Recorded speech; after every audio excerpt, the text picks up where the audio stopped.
दमला, वैतागला आणि निघाला माघारी। 9 वर्षात स्वराज्य जिंकतो म्हणल्याला तुकडा सुद्धा घेऊन जाऊ शकला नाही।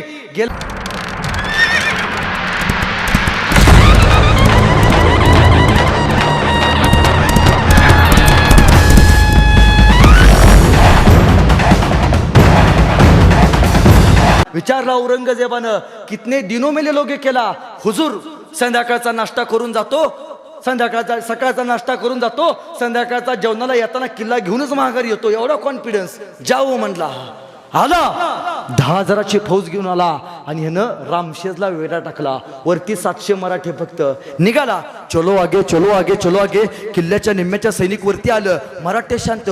मला वाटलं म्हणला भेली वाटतो, इकडे गप्पच बसले, काय करणार तीस, ह्याचा दाडगाव कॉन्फिडन्स वाढला। निम्म्याच्या वरती आला तसे मराठे उठून उभा राहिले। मराठ्यांनी हातात दगड घेतली, गोपनीत घातली, गार गार गार दगड फिरवली, सप मारली। अरे ज्या स्पीडनं वरती गेलते दुप्पट स्पीडनं खाली आले, डोक्याला हात लावून बसले। हुजूर, ऐसी जिंदगी में ना जंग देखी हमने। दगड कुठं मारते तुम्ही म्हणला हुजूर, तलवारा घेऊन गेलतो, दगड मार लागलेत ना हुजूर। अरे एका दिवसात किल्ला घेतो म्हणल्याला संध्याकाळी जखमा शेकत बसला होता। क्या किया जाय? मग अशी बैठक बसवली गावकरी। मग माझं कायम सांगणं असतं, ज्याच्याकडे पैसा आहे त्यानं गावासाठी विकासासाठी पोरांना मदत करावी, पैसा द्यावा। ज्याच्याकडे पैसा नाही त्यानं कार्यक्रमासाठी मदत करावी, म्हणजे हातभार लावावा, काम करावं। पण ज्याच्याकडे दोन्ही गोष्टींना त्या बेनानं गप बसावं, ते लय बोलणार। असंच झालं पाहिजे। धनेगावमध्ये गौतमीच आली पाहिजे, त्याशिवाय आपण नाचतच नसतो। असाच एक होता त्यांच्यात। विचारलं शाबुद्दीन खानानं, क्या किया जाए? एक जण उठला, हुजूर ऐसा करते म्हणला। क्या करते? हुजूर, काल चालत चालत गेलो, दगड डोक्यावरती बसली। हुजूर, उद्या सरपटत जाऊ म्हणला।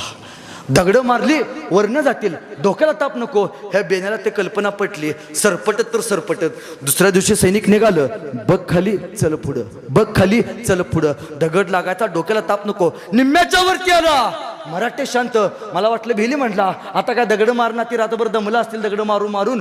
जसा निम्म्याच्या वरती आला, मावळे उठून उभा राहिले। दगडी शिळा गोळा केल्या होत्या मावळ्यांनी आणि तिला खाली ढकलून सुई करत दगडी शिळा वरनं खाली आला। सरपटणाऱ्या प्राण्यांना कायमचं सरपटत जाऊन तळात जाऊन थांबल्या। 1 वर्ष 2 वर्ष झाली, एक किल्ला जिंकता येईना। शेवटी औरंगजेबानं पत्र पाठवलं, शाबुद्दीन खान तुम्हारा 1 दिन कितने सालों का होता है म्हणला। आओ वापस, प्रमोशन। माघारी बोलवला आणि विचारलं, अब कौन जाएगा? आणि उठला फतेह खान। हुजूर मैं जाता हूं। औरंगजेब म्हणतोय, फतेह खान, हे फतेह खान, एक फतेह दे दे रे मेरे को, एक हे फतेह खान, एक फतेह दे दे। जिंदगी भर तेरा ऐसा नहीं भूलूंगा रे, एक फतेह दे दे। एका विजयासाठी कुत्र्यासारखा रडत होता। कोणामुळं? सर्जा संभाजी राजांमुळं। फतेह खान म्हणला, मैं ले लूंगा। 1.5 लाखाची फौज दिली, हाला। यानं रामशेजला परत वेढा टाकला आणि फतेह खाननं तोफखाना प्रमुखाला बोलवलं आणि विचारलं, क्यों रे? मराठों के पास तोफे है ना हुजूर? दारू गोला ना हुजूर, फक्त दगड आहेत म्हणला। 2 वर्ष झाली दगड मारतात म्हणला, वर येऊन दिन झाली ती। ठीक है, कल सुबह किला ताबे मिलेंगे। सायंकाळी किल्ल्याच्या साईडनं सगळ्या त्यानं तोफा लावल्या। त्याचं मत असं, उद्या सकाळी उठायचं, तोफेतला 1 गोळा किल्ल्यावरती टाकायचा आणि किल्ला ताब्यात घ्यायचा म्हणे नामी कल्पना। संध्याकाळी तोफा लावल्या आणि 2 वाजता सगळे या फतेह खानचे सैनिक झोपी गेले आणि 3 वाजता महाराजांचे मावळे खाली आले। मावळे लेटच आले, सुदर्शन शिंदे सुद्धा लेटच आला। या मावळ्यांनी तलवारा बाहेर काढल्या, सप युद्ध, हर प्रभो। फतेह खान उठला, क्या हो गया? गायब मावळे। अरे क्या हो गया? हुजूर, वो मराठे आ गए थे, किधर गए? भाग गए हुजूर, कल सुबह किला ताबे मिलेंगे म्हणला। सकाळी उठला, मशाल हातात घेतली, तोफेच्या जवळ गेला, तोफेला मशाल लावणार, 1 गोळा किल्ल्यावरती टाकणार। तोपर्यंत किल्ल्यावरच 1 गोळा सुई करत तोफेचा खाली आला। तसा फतेह खानचा तोफखाना प्रमुख म्हणाला, तोफे पिछे लो। ह्याला सुचायचं बंद झालं। त्यानं तोफखाना प्रमुखाला बोलवलं, इधर आ म्हणला, तेरे को मैंने पूछा था मराठों के पास तोफे है? अन्ना हुजूर फिर दारू गोला किधर आसमान से बरस रहा है क्या म्हणला हुजूर बेण्यांकडे तोफा नाहीत बेण्यांकडे डोकं तर आहे म्हणला. ह्या बेण्यांनी रात्री किल्ल्यावरची लाकडं तोडलेत आणि लाकडांच्या तोफा तयार केलेत. हुजूर त्यांची एक तोफ आपल्या 100 तोफांना भरे असं तोफे तयार के. अरे लेकिन दारू गोला किधर चलाया हुजूर. संध्याकाळी कशाला आलते म्हणला आपलाच दारू गोळा आहे म्हणले ते. म्हणजे बेण्याने असं फसवली म्हणले. 3 वर्ष 9 वर्ष झाली एक किल्ला जिंकू शकला नाही. 365 किल्ले जिंकायला औरंगजेबाची उभी हयात निघून जाईल पण एकही किल्ला जिंकला नाही संभाजी राजांच्या पराक्रमामुळे. दमला वैतागला आणि निघाला माघारी. 9 वर्षात स्वराज्य जिंकतो म्हणल्याला तुकडा सुद्धा घेऊन जाऊ शकला नाही. गेला आदिलशाहीकडं. आदिलशाही त्याने 1.5 वर्षात जिंकली. गेला कुतुबशाहीकडं 2 वर्षात जिंकली. आणि हे 2 शाही जिंकल्यावरती त्याला ग्लुकोंडी पेलेची एनर्जी आली आणि त्यानं एक बातमी काढली. मार डालेंगे शंभू को. आणि फतवा काढला. आपल्या लेखाला सांगितलं तू एक काम कर तू सावंतवाडीच्या घाटातनं थेट गोव्यात उतर. संभाजी तिथं आहे. आपल्या लेखाला सांगतो औरंगजेब तू काही सैनिक घे सावंतवाडीच्या घाटातनं थेट गोव्यात उतर आणि तिथं संभाजीला कैद कर. मी काही सैनिक पुण्याकडे पाठवतो मध्येच पकडा मारून टाका. वातावरण शांत. संभाजीराजांची हत्या ठरली आणि झालं. सावंतवाडीच्या घाटातनं औरंगजेबाचा पोरगा खाली गेला गोव्याकडे उतरला. संभाजीराजांना पकडायला गेला पण ही बातमी संभाजीराजांना कळली औरंगजेबाचा पोरगा मारायला येतोय. औरंगजेबाचा पोरगा मारायला येतो म्हणल्याबरोबर संभाजीराजे घोड्यावरती बसले आणि त्याच्या पायात जाऊन उभा राहिले. त्याला कळायचं बंद झालं. अरे ज्याला मारायला गेलो तोच दत्त म्हणून समोर उभा. तलवार काढला सप युद्ध ताणून ताणून मारले. औरंगजेबाचा पोरगा तंगड तोडून खाली बसला होता. शेवटी औरंगजेबानं 4 माणसं पाठवली. पालखीत घातला ना महागारी आणला. ढोल ताशे वाजवले. आल्याबरोबर त्याला 2 सोन्याची नाणी आणि एक तलवार गिफ्ट करून दिली. त्याला प्रश्न पडला आणि त्याने विचारलं अब्बूजान 1.5 लाखाचा खजिना घालवून आलो 2 लाख सैनिक मारून आलो तरी पण माझा सत्कार का केला अब्बाजान. तेव्हा औरंगजेब म्हणतोय लेका त्या संभाजीच्या तावडीतनं जिवंत महागारी परत आलास म्हणून. त्याच्या तावडीतनं कोण येते. पण त्यावेळी संभाजीराजांनी ठरवलं औरंगजेबाला मारायचं.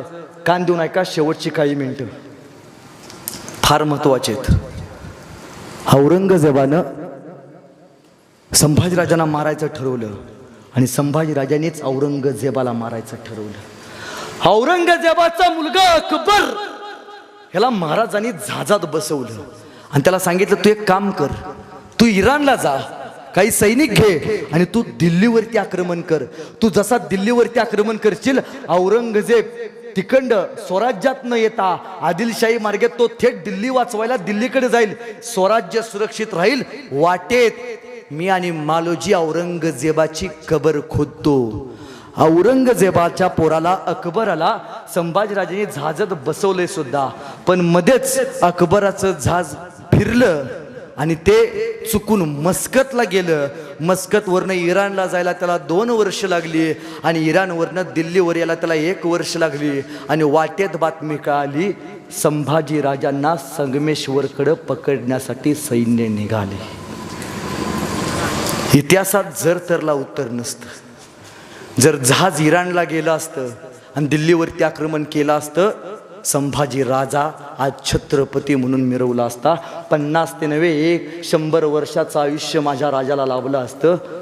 पण दुर्दैव मराठ्यांचं संघर्ष या शब्दाला समानार्थी शब्द जर कुठला असेल तर तो आहे छत्रपती संभाजी महाराज. एके दिवशी सायंकाळी 2 वाजता संगमेश्वरच्या सरदेसाईंच्या वाड्यामध्ये संभाजीराजे कैक मावळे एकत्र सायंकाळी बसले होते. झोपी गेले होते आणि मालोजी बाबा कोल्हापूरच्या पन्हाळ्यावरती उभारले होते. मालोजी बाबांचा पोरगा संताजी दुर्बिणीतनं सैनिकाकडे बघत होता आणि त्याला काहीतरी अप्रित दिसलं. पळत आला. बाबा ओ मालोजी बाबा आंबा घाटाच्या मार्गे शंभू राजे कुणीकडे चाललेत. मालोजी बाबा कड्यावरती गेले. दुर्बिणीतनं बघितलं आणि हातातले दुर्बिणी सटले. अरे निघा गनिमानं घात केला. अरे राज नाही ती अरे गनिम आहे, राजा एकलाय, संताजी घोड्यावरती बसा. अरे जीव गेला तरी चालेल, शंभूराजाच्या अंगाला हात लागता कामा नये. सैनिक घोड्यावरती बसलं. निघा निघा, राजा एकलाय आपला. अरे गनिमानं वाट अडवल्या, गेलो पाहिजे. मालोजी बाबांनी घोडा ताणला, सोबत संताची. कैक सैन्य पळत पळत गेलं, संगमेश्वराच्या सरदेसाईंच्या वाड्यात गेलो. राजा उठा, गनिमाने घात केला. राजा निघा, नावडी जवळ करा. राजा घोड्यावरती बसले, कवी कलश घोड्यावरती बसले. संभाजीराजांनी आपला घोडा नावडी नदीकडे ताणला. नावडी नदीत बसायचं आणि जायचं. पण जाताना कवी कलश घोड्यावरनं खाली पडले. संभाजीराजे समोर गेले, माघारी पळत आले. कवी कलशानं घोड्यावरती बसलं आणि जायला निघाले. गेले गेले सोबत मालोजी बाबा नावडीच्या जवळ गेले, पण उशीर झाला. मुकरब खानानं नावडीला 1,500चा सेनासागर उभा केला होता. काठावर होता शिवपुत्र संभाजी. नदीला समुद्र पकडायला आला होता. पण संभाजीराजांच्या सोबत मालोजी बाबा एकच, लढून मारा नाहीतर पाया पडून स्वतःचा आत्मविश्वास आणि स्वाभिमान गमवा. संभाजी राजांनी मातीसाठी मरण पसंत केलं. मालोजी बाबा म्हणतात, राजा निघा. राज बाजीप्रभूंनी शिवरायांसाठी खिंड अडवली. हा मालोजी तुमच्यासाठी ही सरदेसाईंची खिंड, या संगमेश्वरची खिंड अडवून धरायला तयार आहे.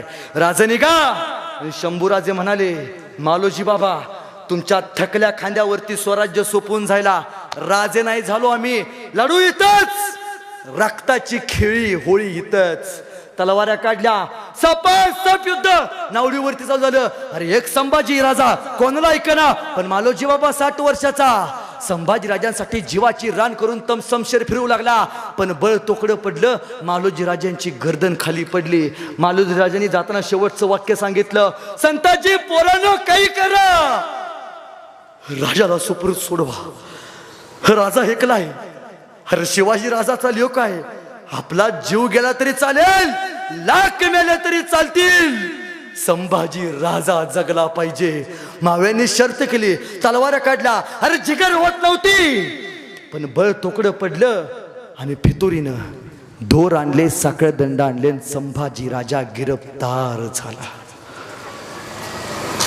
क्या करेंगे? शेवटी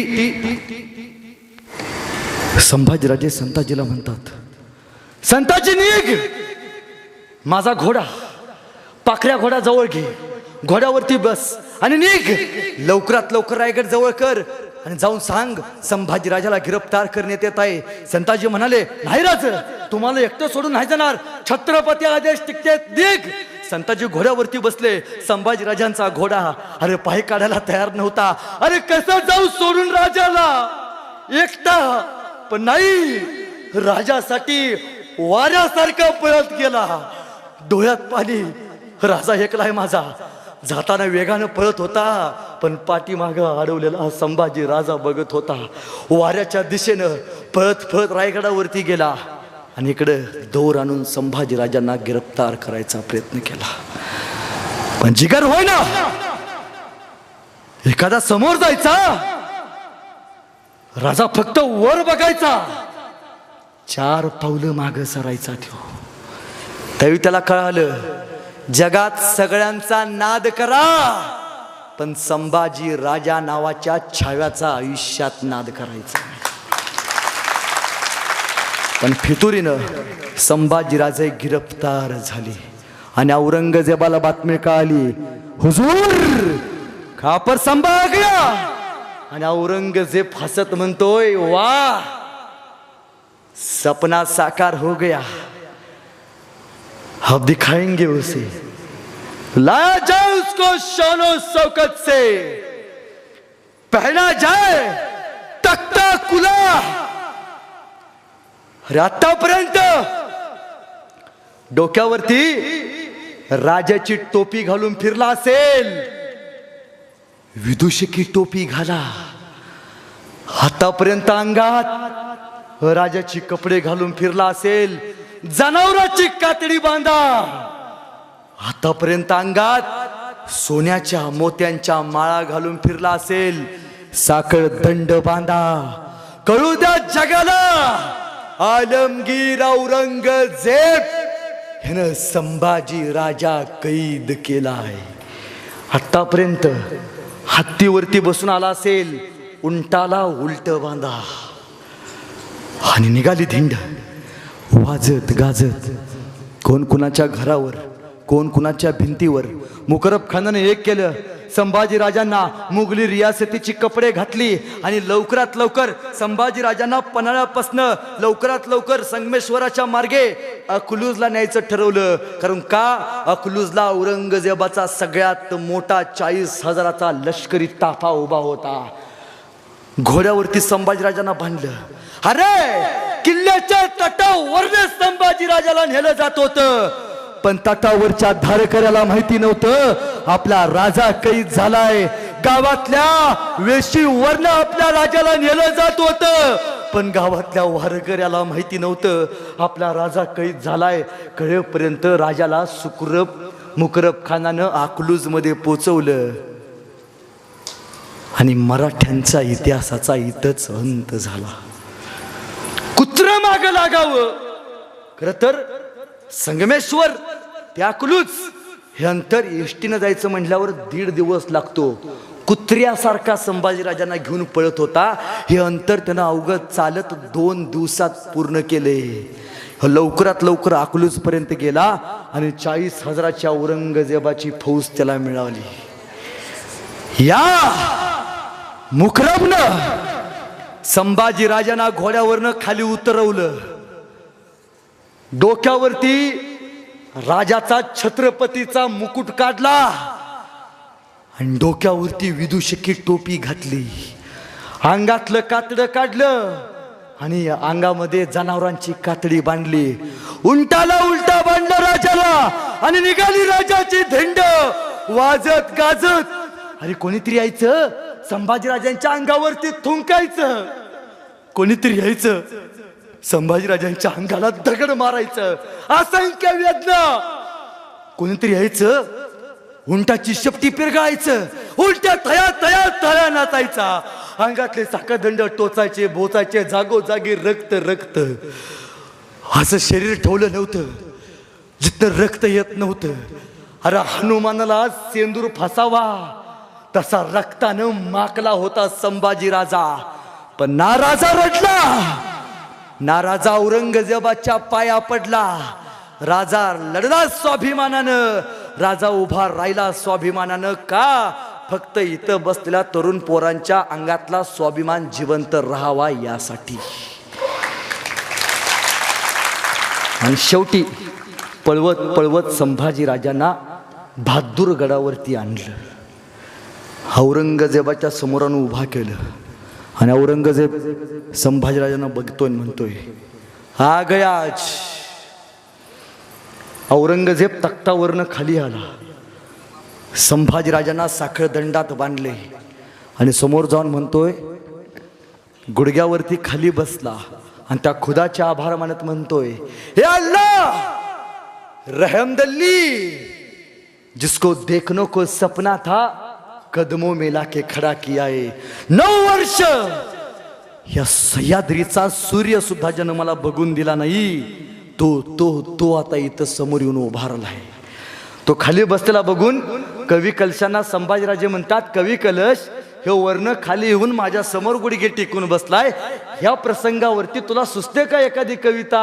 अरे मरणाच्या दारात आहे, मृत्यूच्या जबड्यात आहे राजा, तरी पण म्हणतोय सुचते का कविता? कवी कलश म्हणले, हो राजन, राजन तुम हो साचे, क्या खूब लड़े हो जंग, देख के तुम्हारा तेज तखत त्यजत औरंग.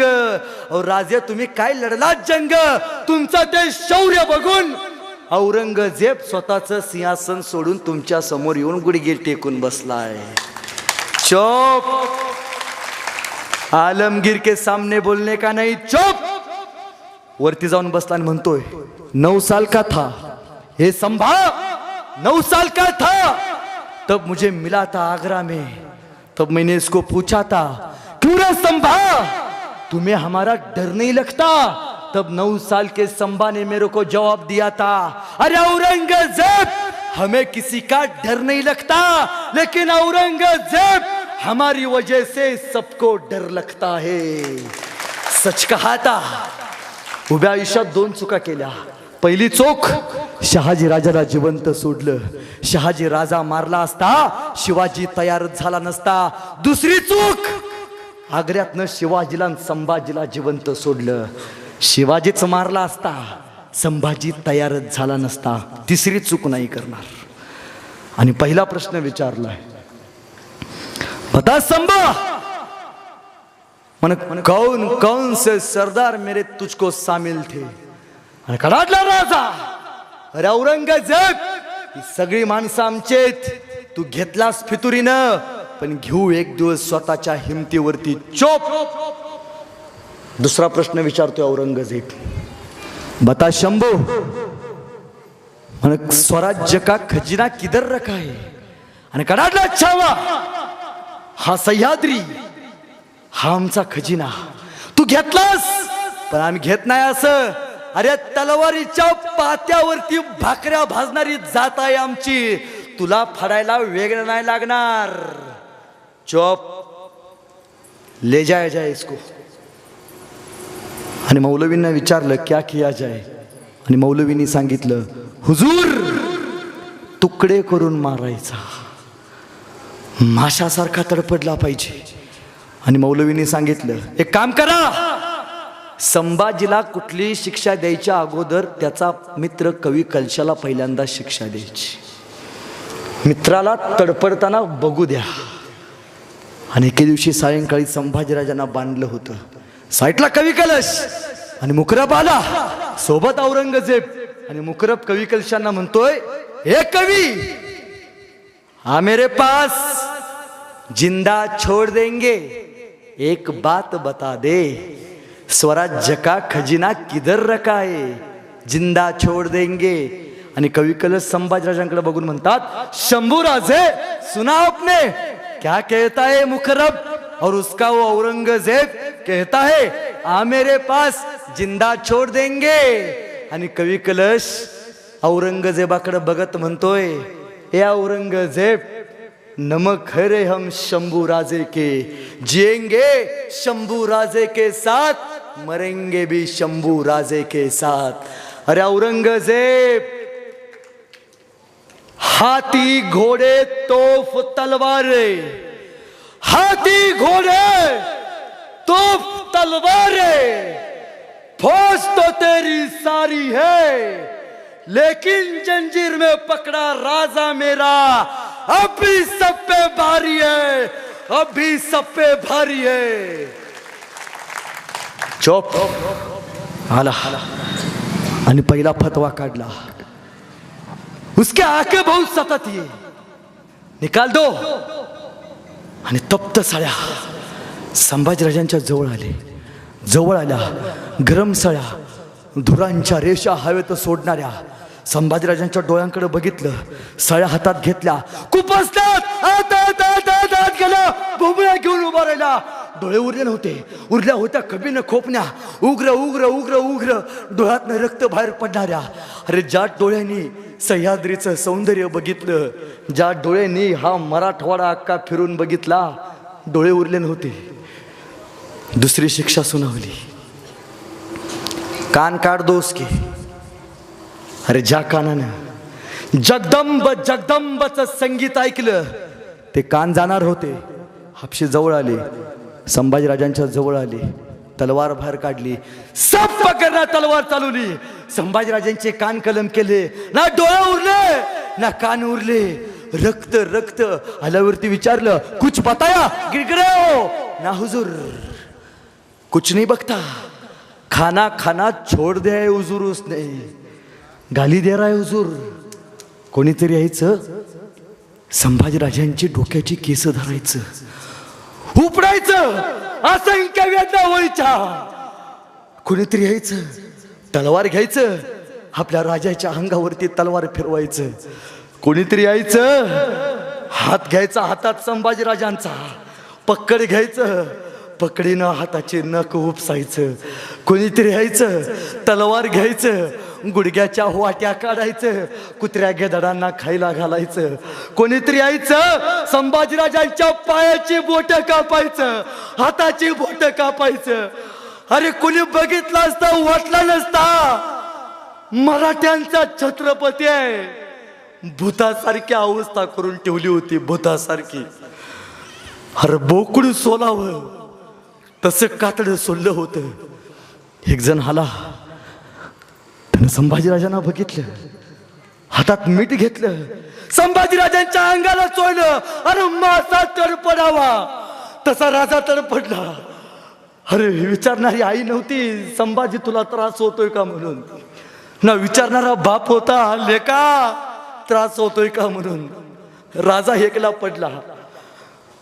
रयतेसाठी राजानं असंख्य वेदना सोसल्या. एक जण आला, तिने संभाजीराजांच्या अंगावरती गरम पाणी ओतलं आणि जखमा सगळ्या बिलबिलाला लागल्या. रक्त रक्त रक्त रक्त रक्त. उशीतनं कापूस बाहेर काढावा, अंगातनं रक्ताचा लगदा बाहेर काढला जात होता. आणि तिसरी शिक्षा सुनावली, काट दो जबान उसकी, बहुत बोलती है उसकी जबान. आणि आपशी आली. संभाजीराजांचा जबडा उघडायचा प्रयत्न केला.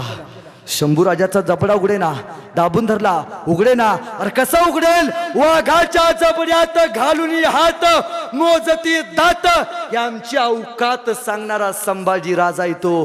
कसे उघडेल? शेवटी जबडा उघडण्यासाठी या युक्तींनी नाक दाबून धरलं. नाक दाबून धरल्यावर श्वास गुदमरला. श्वास घेण्यासाठी तोंड उघडलं, सांशात टाकली, जीभ बाहेर काढली, तलवार काढली, साप ती सुद्धा खाली पडली. ती सुद्धा तयार नव्हती. संभाजीराजांपासून वेगळं व्हायला ना डोळे उरले होते, ना कान, ना तोंडातली जीभ. फक्त फक्त देह सोडायचा बाकी होता. आणि मौलवींनी सांगितलं, उंटाला परत बांधा. फरफटत फरफटत 100 किलोमीटर अंतर. आळंदीला कधीतरी गेलात, ज्ञानोबारायांची समाधी बघितली असेल. ज्ञानोबारायांच्या समाधीच्या अवघ्या 10 किलोमीटर अंतरावरती भीमा, भामा, इंद्रायणी 3 नद्यांचा संगम आहे. आणि तिथं वडू बुद्रुक तुळापूर नावाचं गाव आहे.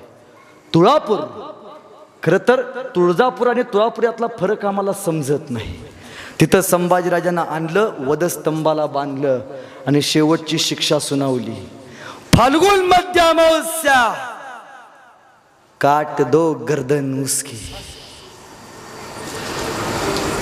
वारा शांत.